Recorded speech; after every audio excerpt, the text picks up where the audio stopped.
I feel like a lot of people didn't really understand what I can do on the basketball court. Being in LA, playing with Bron and AD, you have to play to their playing style, to fit in. You can't just freelance and do whatever you want. So coming here, a lot of the coaching staff, they were like, we didn't know you could do this. We didn't know you could pass. We didn't know you can rebound, take it off the rim and go, score a certain type of way. You don't see it when you're playing with great players. How integral were the Lakers, was LA, that whole experience, and you, like you said, in coming of age, not necessarily growing up because you had the home life and everything, but just like in creating who you are today, how much of that comes from the Lakers? Mind you, like me, I'm a basketball player. I know who I am, but finding myself off the court, what do I really like? Who do I want to be?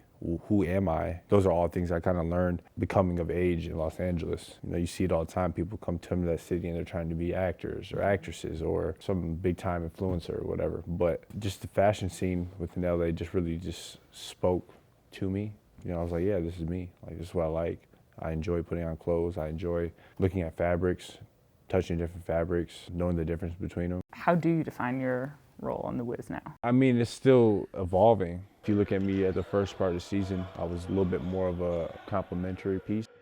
But, now it's a little bit more, taking more of a leadership role. Obviously, I have the ball in my hands a little bit more, doing more things, being more of an offensive threat. What is there left to prove?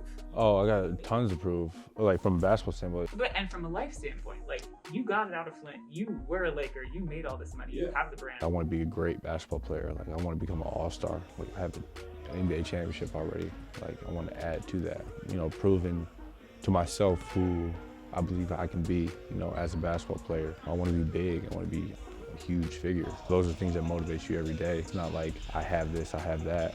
Like, I want to make more money. I want to squeeze life.